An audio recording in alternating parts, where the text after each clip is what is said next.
Bikers descend on Sturgis Rally with few signs of pandemic. To view the full article, click the first link in the description below. Sturgis, S.D. The coronavirus may be changing the world, but there aren't many signs of the pandemic at the massive annual motorcycle rally being held this week at a small city along Interstate 90 in western South Dakota.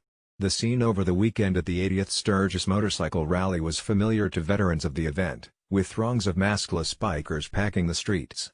Motorcyclist Kevin Lunsmann, 63, rode more than 600 miles to the rally from Big Lake, Minnesota, with several friends. Lunsmann said he has attended the Sturgis event every year since 2003 and didn't want to miss the 80th, despite being somewhat concerned about the coronavirus. Still, the crowds of people and rows of bikes surprised him. He said there was no difference from previous years other than a few people wearing masks. Lunsmann said he was avoiding the bars and nightclubs that line the city's main drag this year, but many others were not. They were filled with revelers as the sun set Friday. "Everybody's still partying hard," Lunsmann said.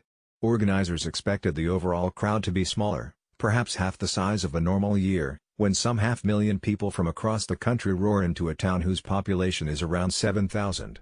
The sheer numbers raise the prospect that this year's rally could spread the COVID-19 virus in a state with no special limits on indoor crowds, no mask mandates, and a governor who is eager to welcome visitors and their money.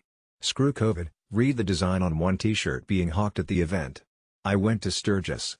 Bob Graham, 71, was one of the few people wearing masks as he walked along Main Street. "We don't want the virus. We want to come up here a few more years yet," Graham said. Graham made his 36th annual trip to Sturgis from Central City, Nebraska, with his wife, calling it kind of like our therapy for the year. Republican Governor Kristi Noem has taken a largely hands-off Sturgis, SD. To view the full article, click the first link in the description below.